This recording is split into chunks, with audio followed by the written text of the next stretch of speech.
Welcome to another episode of Until It's Done, a devoted podcast. I'm your host, Dana Lynn Kay, and I am here today with a good friend of mine. Her name's Sarina Taylor, and I'm very excited for this podcast. First of all, Sarina is my first official guest that's not like my mom or Kelly. Yeah. So that's pretty exciting. And secondly, Sarina and I actually go back. We have a really cool story, and it felt like really natural to have Sarina on because Sarina and I actually speak almost daily on an app called Marco Polo. And it's really how I'm able to keep in touch with a lot of my friends because everybody's so busy and we leave each other these video messages, and it's fun because you can listen to the messages whenever you have time, or you can pause them, or you can listen to them while you're getting ready, you're driving. So Sarina and I have had some amazing conversations, through Marco Polo for maybe a couple of years now, where we're always bantering back and forth to each other, even if we have to vent or get something out. And so finally, when I told her I was doing this podcast, I'm like, okay, we need to do these conversations on a podcast. This would be great. So welcome to my podcast, Sarina. I'm so excited. It's about time. I know. Happy. And yes. But now this is not a Marco Polo, so everyone will be listening. This is a public conversation, but I think it's going to be very valuable because you guys would actually love a lot of our conversations that we have, which is oftentimes about our lifestyle and so much stuff that we are actually going to be discussing today. Now, Sarina, first of all, tell me a little bit about your background, or tell everybody who's listening so that they know how you and I connected and your background. Well, originally, I've worked in fitness for over 11 years. And when I was living in Hong Kong, I started using Devotion. But at the time, you guys didn't ship over there, which is understandable. So I used to have my boss get it at his house here in the US and bring it over to Hong Kong. And it was fantastic. And I would take pictures and whatever else. And then we both ended up moving to Florida at around the same time. And I remember conversing with you a little bit on Instagram. And I was like, man, this chick is really down to earth and cool. And then you're like, hey, I need some help at a booth at a fitness expo or whatever. And so just going along and helping, it was like the first time I met you actually at the Fort Lauderdale Fit Expo. Yep, that's right. Yep. Yeah. It was like somebody I'd known forever. Like, this is my mom. These are my kids. I'm like, oh, this is great. What a real person. Yeah, we just hit it off. I remember. I can't remember. I think you reached out asking if we shipped to Hong Kong or something, and I was so flattered because Devotion was so young. What year was that? That was 7 years ago would have been. Oh my God, 2016. It wasn't long after we launched, and I'm like, somebody in Hong Kong already wants to use Devotion. Yeah. Wow. Okay, that's flattering that you've heard about. How did you even hear about Devotion? I don't remember specifically, but I do know that some of my friends in Canada were asking about it because it was they carry a lot of different supplements out there, but Devotion is so pure and raw that a lot of my female friends really wanted to try it and whatever. And I think I had seen it maybe just randomly on Instagram. Yeah. And I thought, what a great concept because of everything that's in it, all the product and everything. Right. And the company, because you're so attached to the company yourself, you're such a face of the company, it makes it so much more personable. And I'm like, well, I'd rather support someone like that than some big name company. And then once it hits your lips. Yeah. Once you taste it, that's the thing. So yeah, we made waves very quickly when we launched because we were kind of disturbing the industry with saying this is the protein you can bake with and make pudding. And we had our flex flavors, which that was also everybody was like, what are these? And then, so it was a perfect storm for kind of coming in and stirring things up. So word did spread pretty quickly about the brand, and then people were curious, and then, okay. So that's very cool. And then what's your background? So now you were in Hong Kong. Why? I moved there to open the Orange Theory Fitness. Oh, that's right. Yeah. So I've worked for Orange Theory for 10 years and I moved there and ended up coming back. And I'm not originally from Florida, as you know, but I've lived here for the last 6 years and I love Florida. It's great. And I just still am in fitness.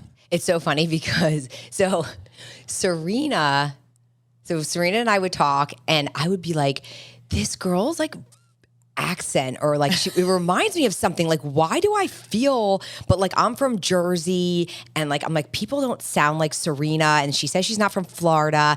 When I was growing up, there was a show on Nickelodeon called You Can't Do That on Television. And it was all Canadians, and they all sounded like you. And I'm like, this chick sounds like, and Degrassi Junior High, wasn't that from Degrassi High? They're all Canadian, and they all had that Canadian sound. So when I met you, I'm like, I have not come in contact with like that many Canadians, like other than watching Canadians on TV. So I was like, where is she from that she sounds like these people that I used to be on the television show? And now it makes sense, because you still sound Canadian.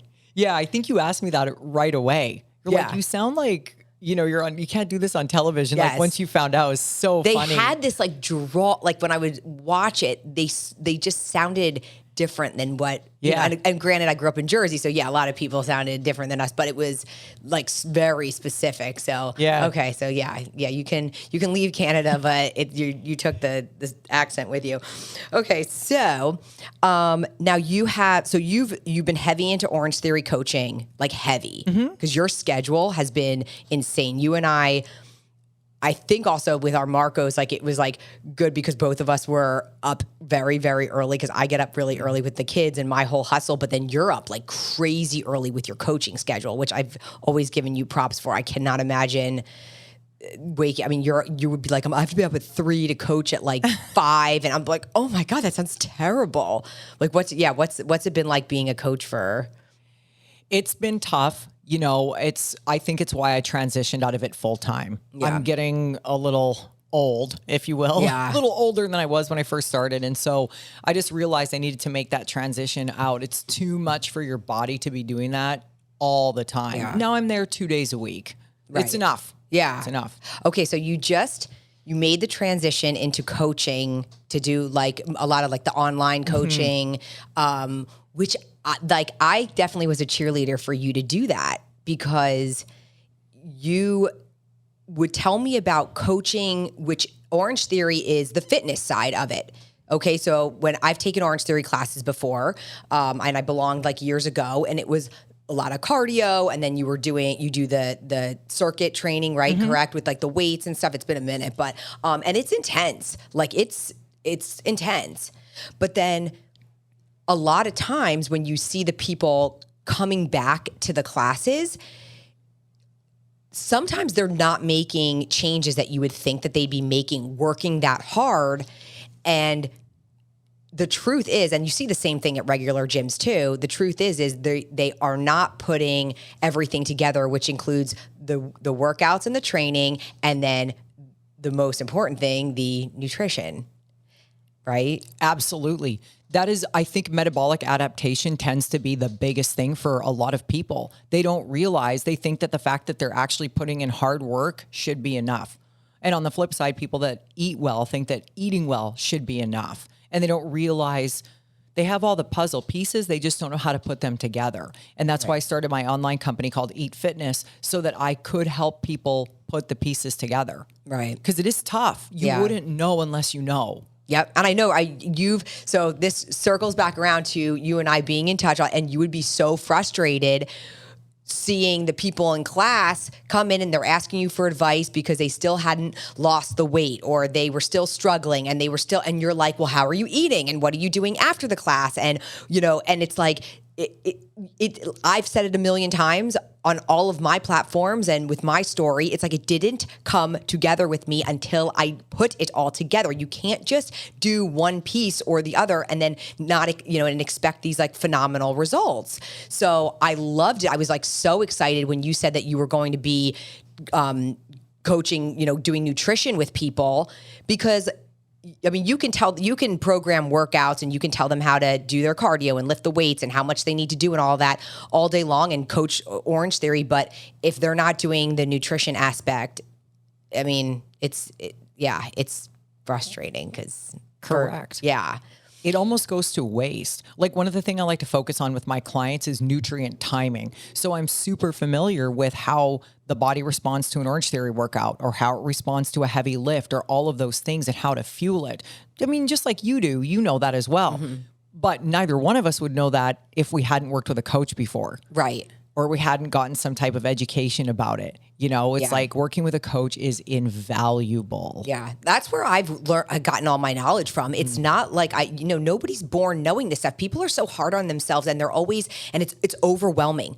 Right now, social media overwhelms me, and not for nothing. I feel like I'm not a newbie. I think I'm a pretty advanced fitness person, and I still will be watching social media. I'm on social media a lot because of devotion, and I'm like, oh my God, like I'll go, you see one person and they're telling you keep your carbs low and do a lot of cardio, and then all of a sudden someone's saying don't do any cardio, and I'm like, oh my God, like if I was a newbie, my head would explode. I'm so glad social media wasn't around when I was getting started, because I think it's very overwhelming for people. And then it's almost so much that people are paralyzed. They don't even know, do I do keto? Do I do, what are these other programs? I don't even know what the programs are because I don't do any of them. But well, think about the people like your mom. Yeah. They were around before social media, and they had to learn all of these things. And now they're learning social media at an older age, and they're looking back going, what? Like, I don't even know what to think. And now they're questioning a lot. Like my mom will say, like, do you think I should not do you think? And I'm like, Mom, you are so healthy. So stop questioning the garbage that you're seeing on social media. People, it's like, and what's really sad to me is that fitness has become overcomplicated. And not just, when I say the word fitness, I don't mean like bodybuilding fit. I mean fitness, like how healthy you are, how fit your body is. Like, are you in a good body fat percentage health-wise? Like all of those things. Is your weight in a healthy place? Are you able to walk up flights of stairs and you're not like freaking winded? Are you like, how healthy is your body? What does your blood work look like? What is like, that's what I mean. When I talk about fitness, I just mean like, how fit are you as a person? Because that's really what is important. I mean, I always say like the outside stuff is the gravy on top. Once you get the lifestyle down, then usually the body follows. If you're weight training and your diet is in check and you should then end up, looking like a nice, fit, trim person, I guess. I don't know. But I think what's kind of happened is with something like Orange Theory. So Orange Theory is like 13 years old. Yeah. And Orange Theory kind of reinvented the wheel. They came in and said, how can we provide a workout that works for everybody that's measurable? So the only way to beat your goals is tracking in something that's measurable, right? Yep. Like a scale or whatever, heart rate, whatever it happens to be. Now, ever since Orange Theory came out and other things around that, everyone's trying to reinvent the wheel and come out with that next thing that's going to like make it click. But I think we've gotten way too far from the basics. Yes. Squats, push-ups, whatever else. And then on social media, all these influencers showing all these fancy moves that you think you have to do. And it's like, no, like you don't need to do all these crazy work. I just keep it basic. When people are like, can you show me what you do for what? I'm like, oh my gosh, like, I mean, you could really get any book or, any basic book. And like, that's the stuff I do. I think if people just Googled something, like these are the same people that ask you what kind of waffle iron you use every time you post a video. You know what I mean? Like, it's just, there's a lot of times where I want to say to people, just, have you used Google before? Well, people are overthinking it now. It's like, how much water do I need to drink? And then, okay, so then if you say, okay, I aim for, say for myself, I like a gallon a day. We live in South Florida. I sweat a lot. Like, okay, I need at least a gallon because of, whatever. Then they're like, well, does the water in the coffee count? Well, what if I have a diet soda? Then, and it's like, whoa, you know what? Like, you just took it to overcomplicating it. Like, get in your water. Anything else is bonus, and then when you start thinking, well, the coffee is a diuretic. So then if I drink the coffee, does that replace the water? And it's like, okay, it really doesn't matter. And guess what? If you don't get the gallon in today, aim for it tomorrow, do your best. Like, it doesn't matter. Like, it doesn't matter. And people just get overwhelmed and they overcomplicate it. It's like, if you stick to the basics and you're setting realistic goals and even like goals, when I say realistic, I mean like whatever's realistic for you, because for somebody who has a very busy schedule and they're not used to, say, like for me, I've been weight training since I was 12 years old. And it's like, it's an easy thing for me to go in. I can go into my garage, bang out and work out in like 20 minutes. It's effective. It's great. No problem. But like if somebody finds that overwhelming, and I could do that, say 4 or 5 times a week. Okay. If somebody finds that overwhelming, I'm not saying that that's for them.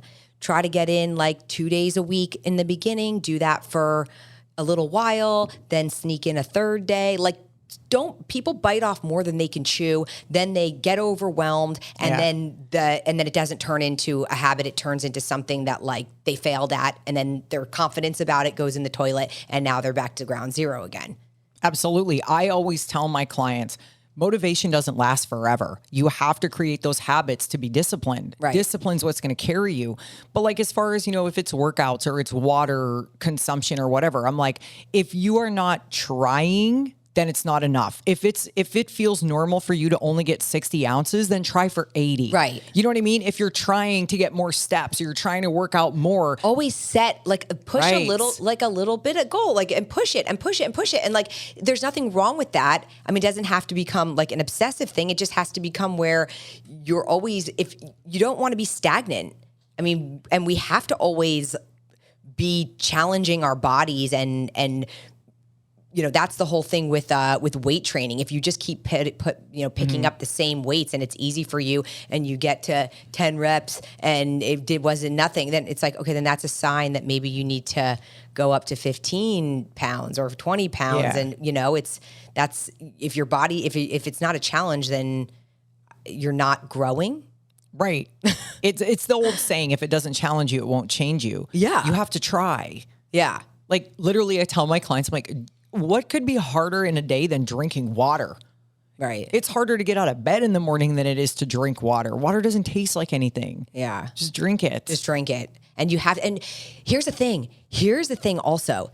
As much as, okay, we say don't overcomplicate it, but I'm not going to, when you are changing your lifestyle, like right now, the lifestyle is easy for us because we've been doing it a long time.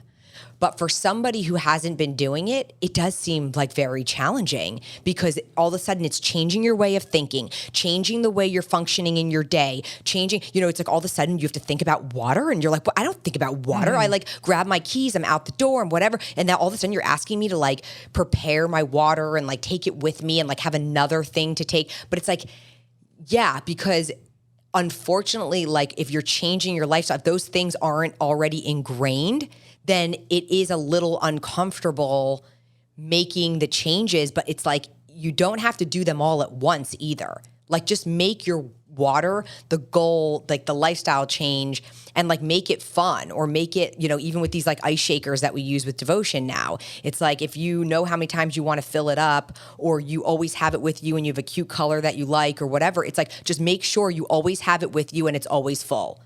Or, you drink it and then okay, I got to just refill my ice shaker or whatever. It's like, just make it the things that are just easy. Like no one says you have to walk around with a gallon of water like a bodybuilder or whatever, but have something where you have your water, your water container, you love it. And now that's your new habit that you just, always have to have your water sitting with you. And it's like a conscious thing. Yeah. Right? Yeah, like even with my clients, my goal, like EAT Fitness stands for educate and train. So my goal is to educate my clients throughout the time that they work with me. Yeah. And I always tell them right away, we're not going to reinvent the wheel in this first week. Let's just pick something that we can accomplish this week. Right. Whether it's more water, more steps, whatever it happens to be. It takes them a couple of months sometimes to really get into a routine. If you push people and they just continuously don't hit their goals, they're going to fail. They're going to quit. Right. You want to make them have a sense of accomplishment. Yes. So I'm like you said with the water, just have something. I always give them a goal, something to look forward to that they can do. Yeah. If you look at what happens is, and I had this after I gave birth to the twins, I was 210 pounds with the twins and then I got home from the hospital. And I had a good, I don't know, it was 70 pounds to lose or whatever it was. And it's overwhelming. Like for a lot of people who have a big amount of weight to lose and then you look in the mirror and you're like, oh my God, like how will I ever get there? But I always use the term like blinders on where it's like, I'm going to just not worry about the big picture and where I have to go right now. It's going to be baby steps and like, what do I have to do to get there? And you're chipping away, and you're not worrying about like, because it can feel, you can get, I know I get, when you get anxiety just thinking about like, oh my God, and I have to get my meals in. How many calories am I supposed to eat? Am I hitting my goals? And I'm my water, and am I doing my cardio, and how many steps? It's like, it's so much. And I know there are a lot of people who get all locked up feeling that way. And I'm sure that you have clients who get like that, or they're on a roll and then they feel like, I fell off. Did I screw up? Did I mess up all my results? Like, now I had a bad weekend. Are all my results ruined? And it's like, and the thing is it does chip away at your self-confidence. You feel like, oh, I failed this plan again. But what people have to understand is it's not like it's a lifestyle. So it's okay. Like, that's part of the lifestyle. Failing is learning, right? And getting back on and then keeping going. Like, what do you say to your clients when they call you and they just had a bad weekend? It just depends on the client. You know, some of them can rebound and some of them can't. But you literally only fail if you quit. That is a fact. Yeah. And that's why I do a weekly voice check-in with them, because if they need a confidence booster or they need me to kind of right the ship and just reset them, if they're out of town, no problem. It is what it is. If they fall off the rails, okay, then we try to get back on. I give them small guidelines to do that. Yeah. Because, you know, you can't just mess with somebody's mental and emotional state that way too. Because it is, for women especially, it's so emotional. Yeah. Big time. Women's weight is attached to emotion. Yeah. So you have to be really careful with that. But, you know, for someone like you, you've clearly worked really hard to get where you are, but people think that you're different. Everyone thinks they're an exception. I have failed. The funny part is I have failed so many times, but what has separated me from the other people who are failing is that I just get right back up and I keep going, and I get back on track, and I get back on track, and I fail and I get back on track. And I have gotten back on track so many times that my back on tracks then outweigh the failures, and then that's where I have success. But like, I'm always like, when somebody says to me like, oh, well, you know, I really like pizza or food, or but I'm so or I'm this or that, and I'm like, oh, and I don't. Like, I love food and I love being social and I love doing all those things, but it's like, I'm no different than you, except like I'll fall off and wake up the next day and I'm back on cardio and I'm back prepping my food and I'm back drinking my water and I'm back, and like I get my head on straight and I'm like, let's go, Dana. Like, just because you fall, it's like, it would be like your toddler's learning to walk. He falls and it's like, oh, that's it. Okay, that's it. Can't walk. No, get back up. And they keep getting back up and they keep trying, and they get back up and they keep trying. And eventually they're walking and running, and it's like, great. And then they're confident and now they're walking. What it is people are deflecting. They're deflecting that they can't do it, that they're weak, or that they haven't, whatever it happens to be. They're like, well, I really need to have a glass of wine every day. I'm like, you do? Really? Like, what is it worth to you? Like, you can't make a sacrifice. Right. It's how badly do you want it? Like, I wanted it so bad that I was willing to say, like, if it was coming out of my mouth, it almost started sounding like, ew, Dana, like, you really have to, like, do you know how many birthdays I've been like staying on track? And I would just say, you know, forget the cake. Like, people a lot of, they're like, it's my birthday. Like, oh, I'm eating that. It's my birthday. And I'd be like, actually, like, do you know how many years that I've said it's my birthday, and my gift to myself is staying on track? My gift to myself, I like that, is not eating that big piece of cake and going out and eating all this food so I wake up the next day. In fact, like, I like to start my next year on the right foot, which is I'm going to make the healthiest choice as a gift to myself. That's like, and so like, those are like the different, and that's a mindset. That's a mindset to say, like, I'm worth it. Like, is this birthday dinner? Like, it's like, is this an excuse? Is this just an excuse for me to eat like another dinner? I could really eat any night. Like, I could eat it any time. Correct. Like, my birthday's Christmas Day. So that is like food extravaganza for a long time. Oh my gosh. But I obviously enjoy myself, but I don't go rogue or anything. Yeah. It's just, I'm able to get back on track. The bottom line is, it's like we said, how badly do you want it? And if you don't want it, that's fine. Like, just say it. Like, just say, like, I don't want it badly enough because I'm not willing to make it. Somebody's like, well, it's really hard. It's like, if they're giving an excuse, and it's like, okay, then you just don't want it. If you want it, you'll find a way. If you're like, well, I'm just not a morning person. Okay. Then if there's no other time in your day to work out or there's no other time to prep your food, then just say, I don't want it badly enough. Or if you do want it, set your alarm for 4 a.m. and get the heck out of bed and throw on your clothes and say, I want it that badly that I'm going to go downstairs and I'm going to walk on my treadmill for a half an hour. I'm going to go prep my food before work. I'm going to pack my bag and I'm going to be successful today. And I'm going to do it tomorrow and I'm going to do it the next day. I'm going to do the next day. I'm going to do the next day because I want it. But if you don't want it, then just say, I'd rather sleep until 6 a.m., jump in the shower, grab my stuff, grab a Starbucks or a Dunkin' Donuts, go to work, and then have another day at work where I just eat whatever the heck comes my way. I get home, I eat dinner, now I'm tired, and I go to bed. Okay. But then don't be upset. Today I just posted a little reel that said, stop, don't be upset with the results you didn't get with the work you didn't do. Yep. Right? And it's like people, it's so funny. Years ago, people used to say to me, I don't know, every now and then somebody would say when I got into like doing a lot of like my fitness modeling and stuff, and they'd ask me for advice and they were like, I don't need to be like a fitness model or anything. And I'm like, unless you're putting in the work, trust me, you won't be. It's like when people said to Arnold, like, I don't want to look like you. And he's like, don't worry, you won't. Like what, you think you like fall on like the results? Like, oh my God, I started walking on the treadmill and I woke up and I was like offered fitness modeling jobs. It's like, no, that's really not how it works. Like I actually have had to wake up and bust my butt with my nutrition, my diet, or my exercise and my training and everything. Like this didn't happen by accident. Like I have busted my butt to get here. And by busted my butt, I don't mean overtrained. I mean, I have made sacrifices. I put in the work to be prepared, to stay on track. I don't mean when people think they're like, well, you must spend hours in the gym. No, I don't. Yeah, I just show up to the gym. I actually just do the workout. I have to walk in the door and do the stuff. But I think the biggest thing that I just do not understand is like when my clients will come to me and they want me to cut their carbs. They want to lose weight. This is too many carbs. It's not working. The scale's not dropping. Da da da da. I'm like, isn't it funny when the clients have the answers? Like when they know, you're like, then why are you coming to me? Yeah, like my whole thing is it wasn't working your way. Right. And so now you want to go back to your way. Yeah. And newsflash, it's not going to work. Right. And sometimes there are times where I will kind of carb cycle a client depending on their fitness goals or what they've got going on in their life or whatever. And sometimes it works. But most of the time I'll do that to show them that cutting their carbs doesn't drop the scale all the time. Right. People. Why is it? I posted, I've been posting my devotion loaf recipes. Now, these are the real, I post the recipes because I'm actually making them for myself and my family. And I'm like, okay, I'll post this recipe. And so I'm really I put oatmeal in all of my loaves.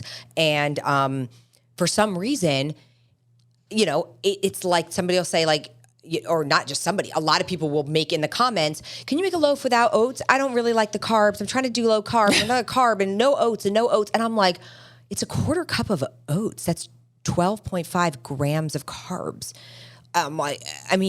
Yeah. What's wrong with the 12.5 grams of carbs? It's fiber. It's filling. It's a great, I don't understand it. You need energy. Like you can't have the 12.5 grams of carbs. Why are people so scared of carbs? I have no idea. I think it's because they don't know. It's education. Correct. Like we could bang our heads against this wall here and they would still not believe us. I'm like, you're right. I don't know anything. You, person that doesn't know anything about nutrition, but because you saw on social media because your friend did the keto diet or they did intermittent fasting and they lost weight. Which all those programs, like I tried keto. I've tried a lot of things so that I could have the street credit to talk about them. Because I don't like knocking something. Don't knock it till you try it. So there have been times when I'm like, I'm going to do a keto diet or a keto style. And I've done like a cleaner keto. Then I did like a dirty keto, which I just was not into at all. It felt very uncomfortable for me. I did them for an amount of time. And yes, you can lose weight really on any diet. Why did I lose weight on it? Because my calories were down. Why did I lose weight eating carbs because my calories were down. Like I was in a caloric deficit. So, okay. But now on keto, I also looked flat. My muscles were not full. Yes. My performance lacked. I was very lightheaded. Keto, my butt looked like a pancake. I couldn't get a pump in the gym. I was like, okay, I don't have the fitness look. I was like, I guess this is great for like people who don't care if their like body hangs or and like they're soft. Okay, that's fine. I mean, whatever, to each his own. But I also was like, how do you do this for the rest of your life? Like, this is not a lifestyle. This is a gimmicky like approach. And then how do you go back? And then are you always scared of carbs?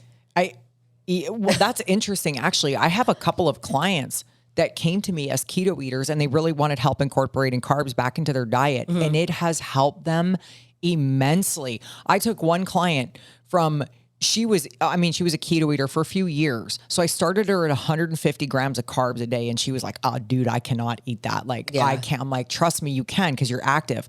Within 4 months, I took her from 150 grams of carbs a day up to 220, and she lost weight. Yes. She lost And I'm sure weight. her body composition looks amazing. I'm sure her muscles look better. She gained her muscle. Her energy's better. See? Her energy's probably better. I mean, everything. Big time. I was like, oh my God, I did that keto. I don't know for how long it was.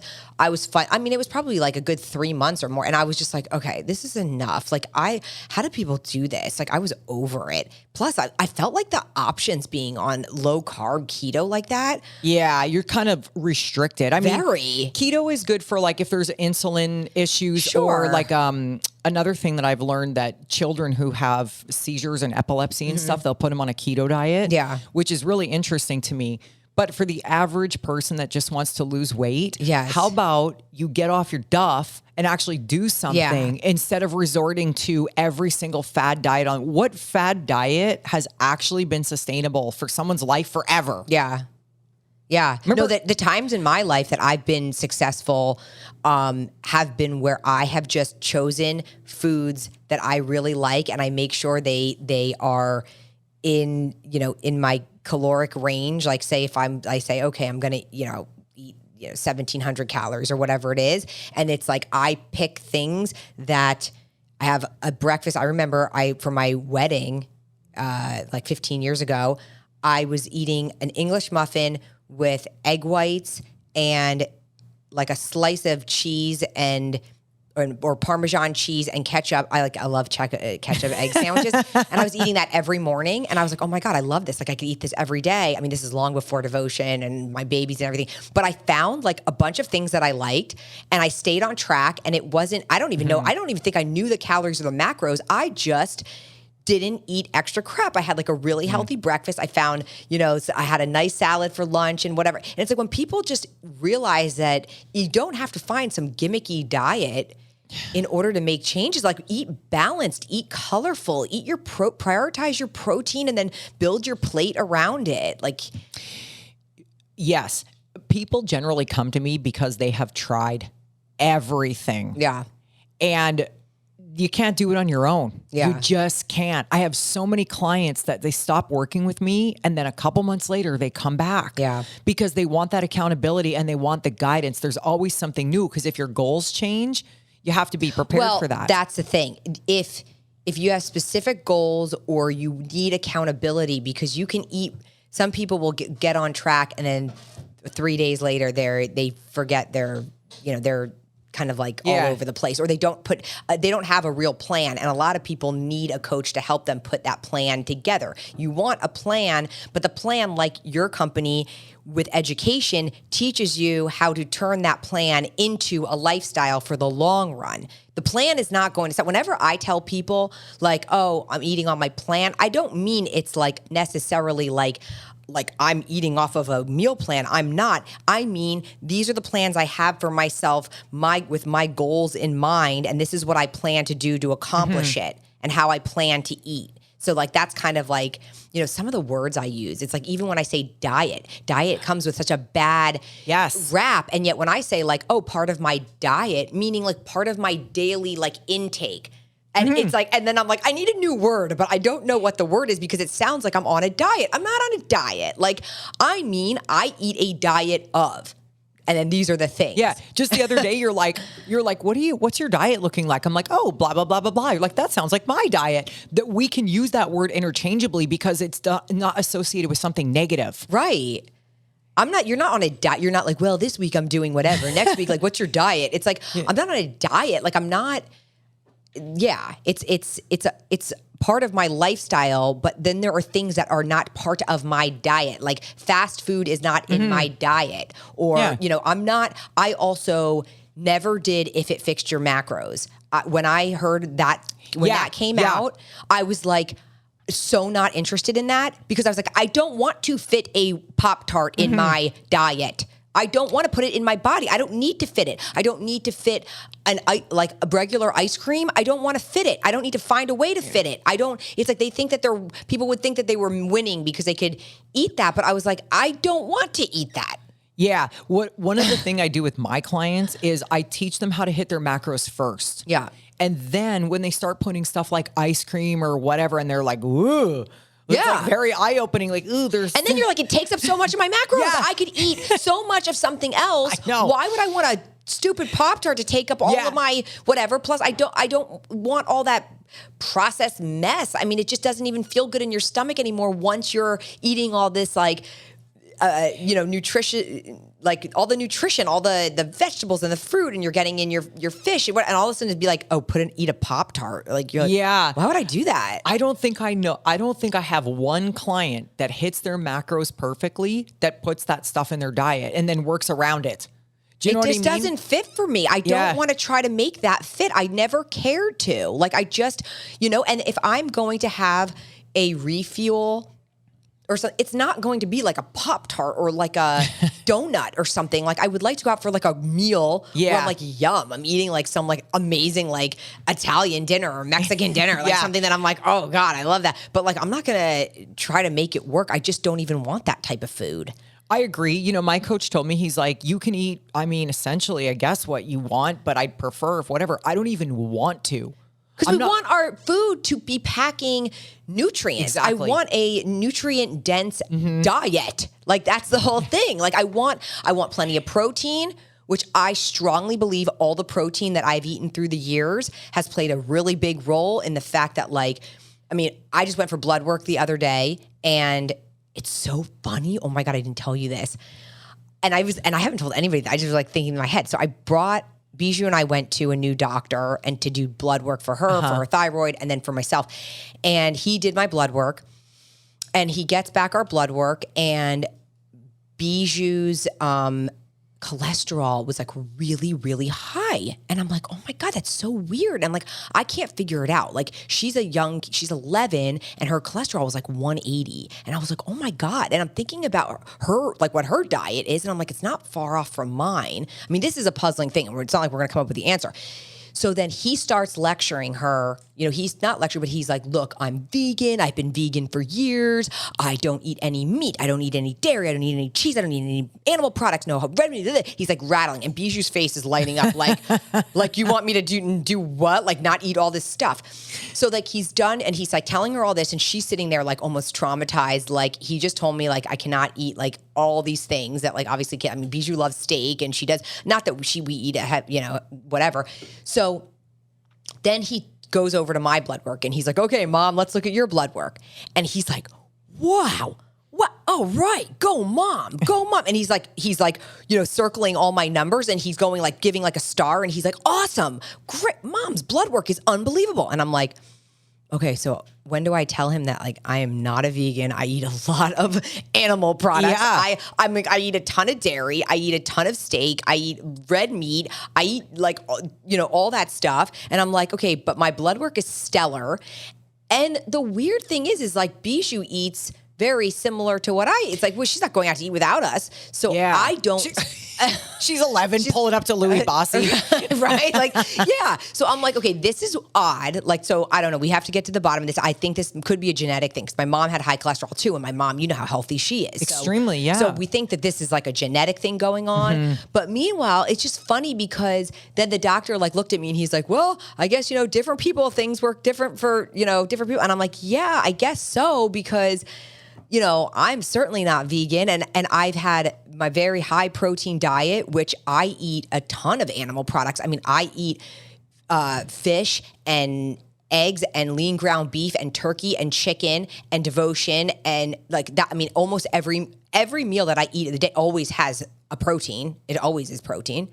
And then, you know, tons of vegetables and my oatmeal and my rice cakes and all my stuff. So I was like, I don't know when he's talking about switching over to vegan. I was like, I don't know, but you said my blood work was unbelievable. I mean, he was like almost cheering. So like, I must be doing something right. Yeah, that's great. And then your kid's sitting there going, cool. Yeah. Which then I'm kind of like, okay, well, yeah, I don't know. We're gonna retest it and see what happens. But that was just really, it's just weird because it's got to be something genetic going on. It has to be because your mom is healthy. You're healthy. You guys pass on those traits. I mean, I've seen it, been around you guys. There's not like junk food and stuff sitting around. No, and she's not eating all that. I mean, she doesn't even have access to it, and she doesn't. It's not like she's.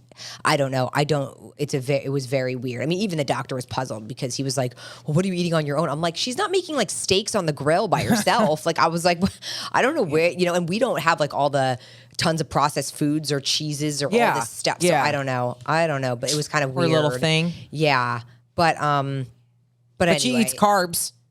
And Bijou eats carbs. She does. And Bryce eats carbs and she weighs like next to nothing. Yeah, that's the other weird thing. It's like that's why we spoke about nurture versus nature before, because it's like they're twins and you know, Bijou is 160 pounds and Bryce just hit 70 pounds. And I'm like, okay, they're twins. They're living in the same house, eating the same foods. And yet, look how different they are. Bryce cannot put on weight. And if Bijou looks at something, she puts weight on.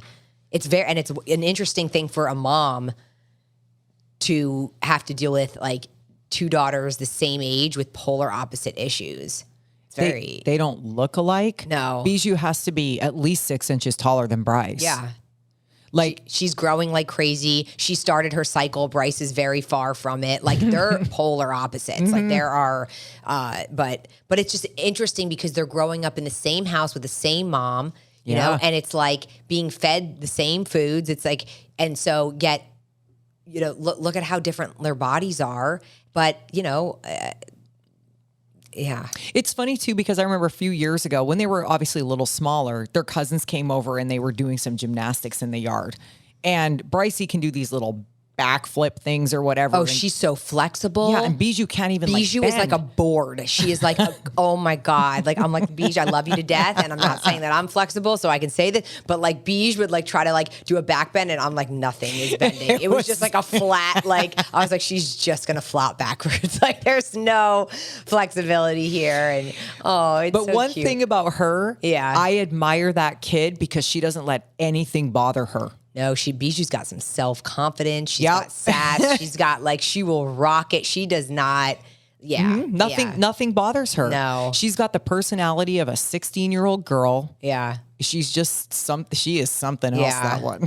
Yeah. And Bodie too, my son, like he's got this self-confidence and I'm like, damn, like this kid does not care. Like he doesn't care what anybody says about him and like lets it roll off and like he doesn't. It's just like I admire it because I always had like those.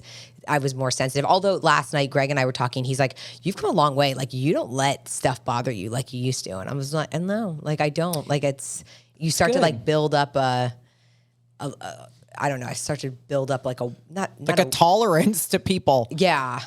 Well, I think probably since devotion has skyrocketed so much, you're just inundated with everything else. And you probably are subconsciously picking your battles, picking what you're going to let affect you.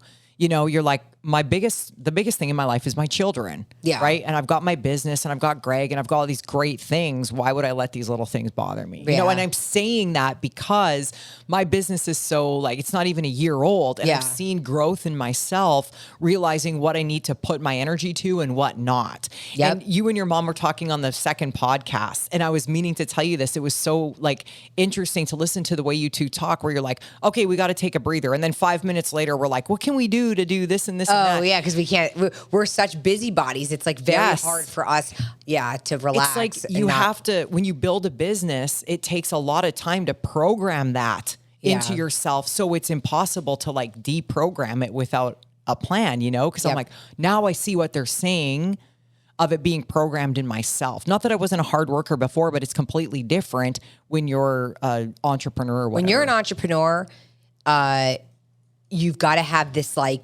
it's like there's a push behind you that like nobody's pushing you. You have to push yourself. You have to wake up with that fire. You have to go after it. You're the boss making the calls. It's not like you have somebody over you that you're checking in with like, hey, what are we doing today?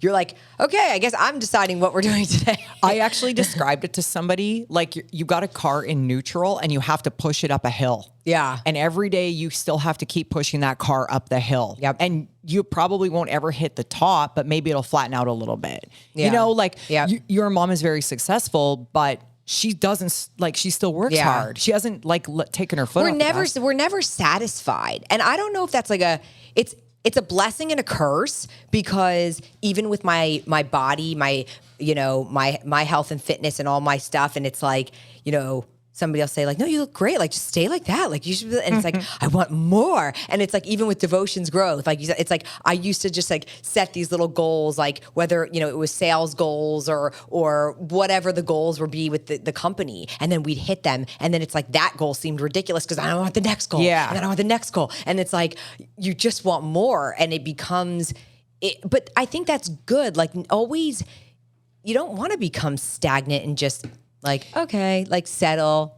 I feel like that's like when you don't, life can just feel a little like, if you're not always setting goals and going after them. And because then I also realized that that's what built my self-confidence, was like setting the goals and then being like, yes, we did it. And then it's like, I feel more confident. It built me up. And it wasn't that I needed the stroking from other people. I don't need to be stroked. Oh, wow, you're amazing. And then I'm like, oh, thanks for that. No, I am making myself feel amazing. And that's like the inner confidence that then when I do get like the chirps or the nasty comments, they can't penetrate me. They don't go into me, because I'm like, you're not here to validate me. I'm validating myself to know that I'm setting goals and I'm hitting them, and I'm hitting them because I'm hitting them. Right? Like that.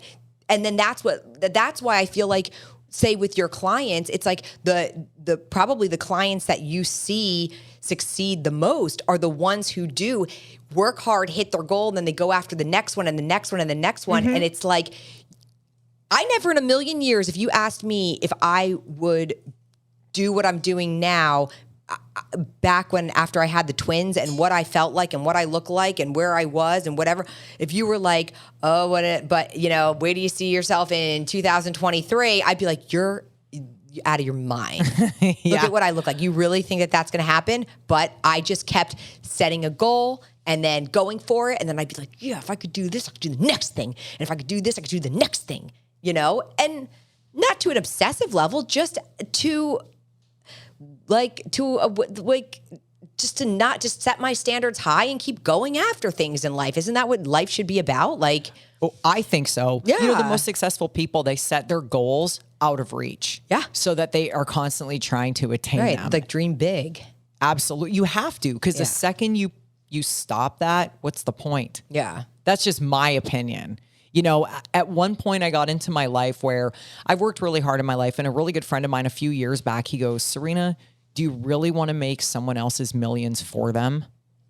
And I was like, no, I sure don't. Because that's what I feel like I've been doing. Yeah. Is working my butt off so everybody else can live in a lap of luxury or whatever it happens to be. And I'm like, why don't I do this for myself? Yeah. I realize it takes time. And like I've told you time and time again through our Marcos, that it's super important that I have people like you in my life, because you're however many years ahead of me as an entrepreneur, and you're like, okay, this is going to happen. Expect this. This is just part of it. This is whatever. I'm like, okay, sometimes it's like validation. Yeah. And obviously your mom guided you. And so you have a lot of years of experience of guidance, and that's what I get from you. And I don't really have a lot of people in my life that I can do that with. Yeah. And so it's so nice to have that. Yeah. The entrepreneur life is not for everyone. And I mean, thank God there are people who, who've taken the big risks to be entrepreneurs and launched huge brands and companies but it's scary. It can be, it is risky. And, when you did what you did to go out and say, okay, I'm going to start my own coaching company and I'm going to like step away from what I was been comfortable doing for all these years. You had the security of knowing like you worked somewhere, you had your paycheck, you were doing your thing. But look, I mean, to go out on your own, it's also a scary thing. I remember when you first started your company, and I mean, I was scared doing devotion too. Is anyone going to buy this stuff? Like, is anyone going to listen to me? Like, who am I? Like, I'm nobody. Like, I've got a good product. Like, I hope somebody buys this stuff. But if people like us we don't take the risks, but it's risky. I mean, it is. Were you scared when you first started? Oh, absolutely. I had those self-limiting thoughts and beliefs that I wasn't capable of doing it. And then I slowly started to realize maybe I could. And now I'm just like, why did I ever think that? Yeah. But I get it. But it's kind of like I'm right now where you just said you were. Yeah. And we've talked about this before. You're like, when I had to put the cost of my protein up, people still bought it. They will see the value. Yes. And I'm like, that's where I'm like, I want to attract the people that want to work with me and that see the value in what I offer them. What you bring. Mm-hmm. Yep. I remember I sat in my car crying when I got the call that the cost of protein was going up. And it wasn't just protein. It was like all the ingredients. It was my co-packing. It was the tubs cost. It was everything. So and I was like, do I close down my company? And I was crying. I'm like, do I just shut down devotion after 7 years, whatever? Or do I just raise the price and hope people love devotion enough and they understand and they stay around? And so I was like, well, I guess I've already come this far. Like, let's just see what happens.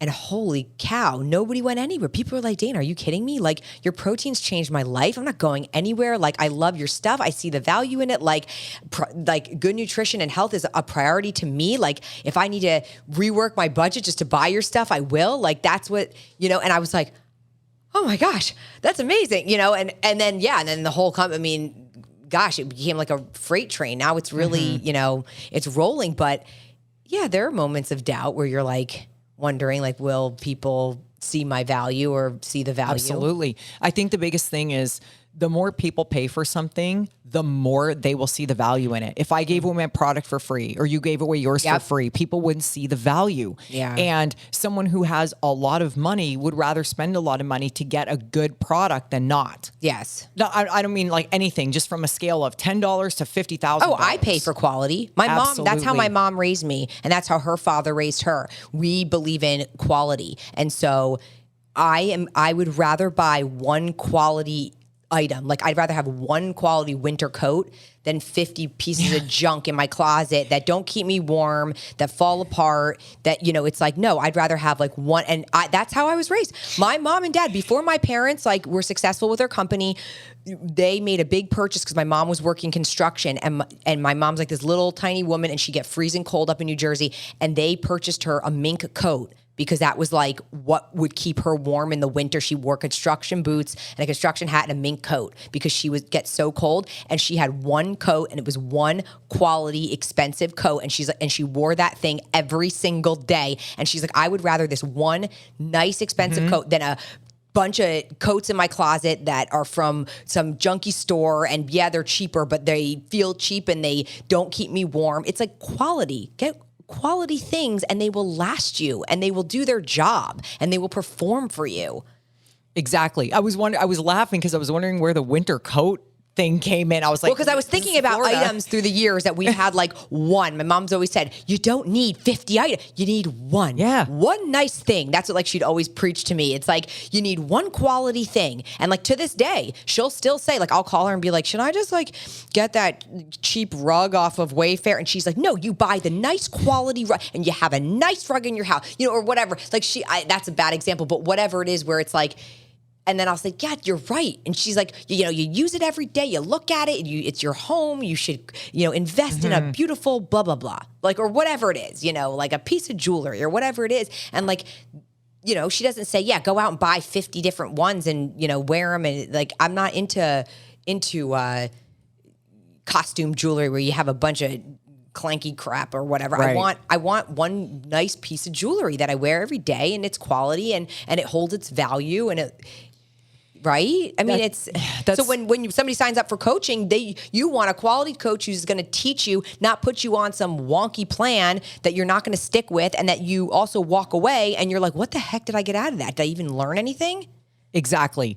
And that's what I want when my clients are done, to be educated. Like your mom with the mink coat. Yeah. She learned, that's it. She learned that's all you need is a mink. I mean, she probably knew that before, right? But that's just a good example of, you don't need to have everything. You need to prioritize. What was the most important thing to your mom? Being warm. So let's get a mink coat. So what's the most important thing to my clients? Whatever. So that's what I provide. It's up to them whether or not they are willing to do it. Yeah. Exactly. Look, you can lead a horse to water, but you can't make him drink. I say that all the time. I'm like, I can tell people what I do and all this stuff, but it's like, if you're not doing it, I can only, and if you're going to come up with an excuse for it, I can't guarantee results if you come up with a reason why you're not going to do it. But so Sarina, tell everybody where they can find you. What is your best way to contact you if they are interested in coaching? Because I think you're a very valuable coach. Yeah, thank you. My Instagram handle is @coach_Sarina, Sarina. And then you can just find me on Facebook or whatever else right now. But it's usually the easiest way to get me through Instagram. Okay. Mm-hmm. All right. Well, thank you for being on today. This was really fun, and we had a really good Sarina and Dana chat. Thank you everyone for joining in, and we will see you next time on Until It's Done, a devoted podcast.